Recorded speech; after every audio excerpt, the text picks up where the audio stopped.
So before moving on to further problems, first we want to review some, we want to be familiar with some notations that are used in the book, and that are also very helpful when you're dealing with cubic equations and quadratic equations.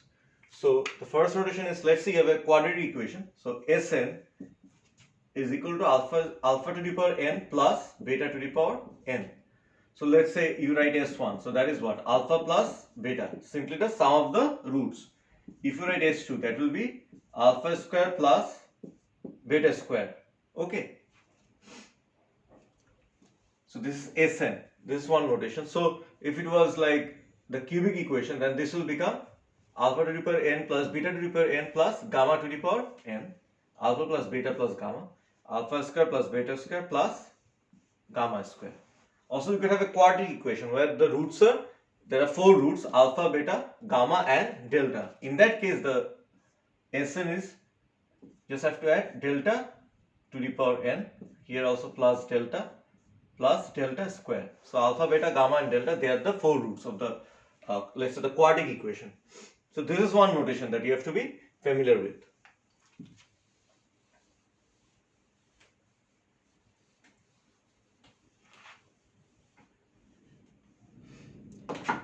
So after this, you have to be familiar with the summation notation. So summation notation, so the sigma notation actually. So sigma, let's say you are given this expression, sigma, summation sign, r, 10, r is equal to 1. So what does this actually mean? So the value of r starts from here. So r is equal to 1. That is the first value. So r is equal to 1, and then this expression is r. You just write 1 plus, then the value of r from 1 it becomes 2. So insert the new value of r over here. So that will be just r, 2. Plus, then again it increases by 1. It keeps increasing by 1. Then plus, so it will be plus 3 plus, and then you are going to have the final value of r is 10. So plus 10. So sigma r, so r is equal to, r goes from r equals to 1 to 10. So basically you start from 1, insert the value here. So 1 plus, you insert the value 2. That is from 1, the value of r is now increased by 1. Then again it keeps increasing by 1 unless till the value reaches 10. After it reaches 10, after that step you stop. Let's look at another example using the summation sign.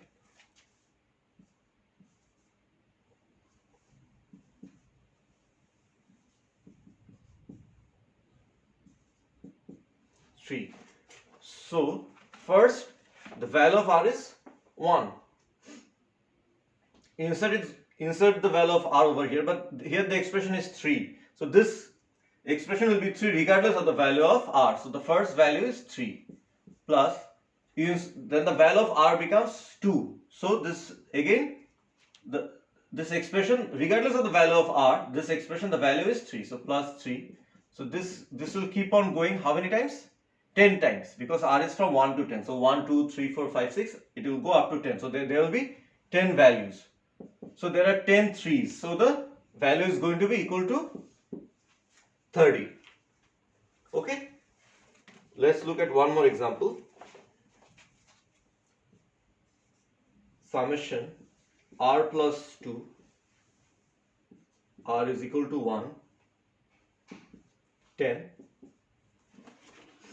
So initially the value of r is 1. So you put 1 over here. So 1 plus 2 you have 3 plus, then the value of r becomes 2. 2 plus 2, 4. So it keeps going like this. The final value of r is what? 10. So 10 plus 2, it is 12.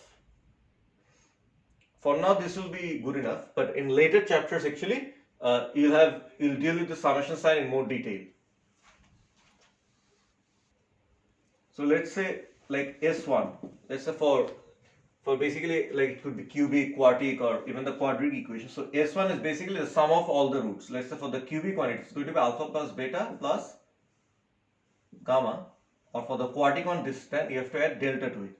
So this you can actually write the notation that they have used, sigma alpha. So basically by alpha they are not actually referring to only one root, but they are referring to all the roots. So sigma alpha, this is basically, let's say this is the first, second, third and fourth root. So this is referring to the sum of all the roots. So you take one of the roots, plus you take the other root, plus you take another root, plus you take another root. So for this expression, for a quadratic equation, the expression is going to be alpha plus beta. So because there are two roots. For a cubic equation, this expression will be alpha plus beta plus gamma. Okay, since you have three roots. And for a quadratic equation, you have, so there are four roots. So sum of the four roots, alpha plus beta plus gamma plus delta. Now this notation is a bit tricky. Sigma, that is summation alpha beta. So basically this is what? This is product of two roots. This expression signifies product of two roots, and outside you have the sum. So this is actually sum of the product of roots taking two at a time. So for a quadratic equation, so there are only two roots. So if you take two at a time and you do the product, there are no more combinations left. So that is going to be equal to alpha beta. So sigma alpha beta, summation alpha beta is the same as alpha beta, since you have only two roots in a quadratic equation. Okay, so basically you take two roots, you multiply, but then all the combination has already been taken. But now let's see, you're dealing with a cubic equation. So there are three roots, alpha, beta and gamma. So you actually take two roots and you keep on multiplying till all the different combinations are taken care of. So basically that will be sum of the products taking two at a time.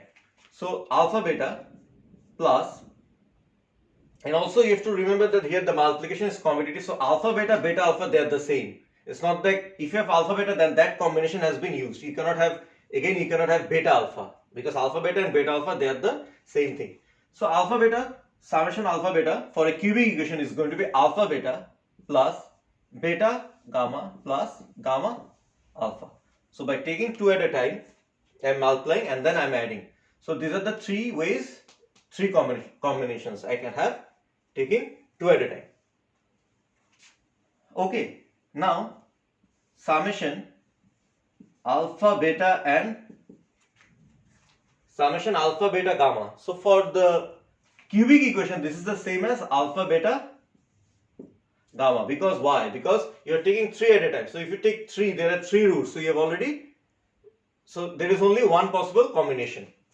Okay, so these are this formula is actually this summation notation, because writing this all the time is very tedious. So you can write this. This is much more better representation, shorter and easier representation. Okay. Now let's look at a bit at the quadratic equations.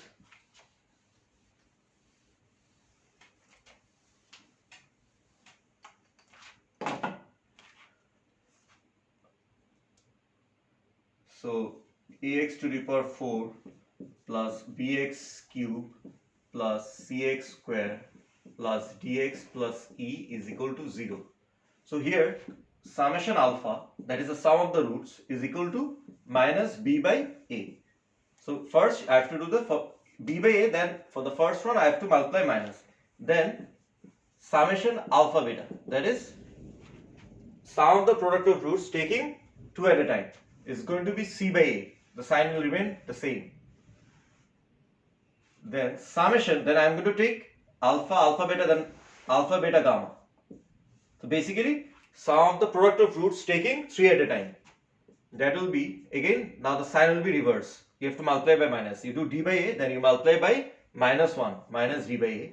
Finally, summation alpha beta gamma delta. This is the same as basically the product of the four roots, because there are four roots and you are taking four at a time. So summation alpha beta gamma delta is the same as alpha beta gamma delta, which will be equal to, so minus plus minus, so again this will be plus e by a.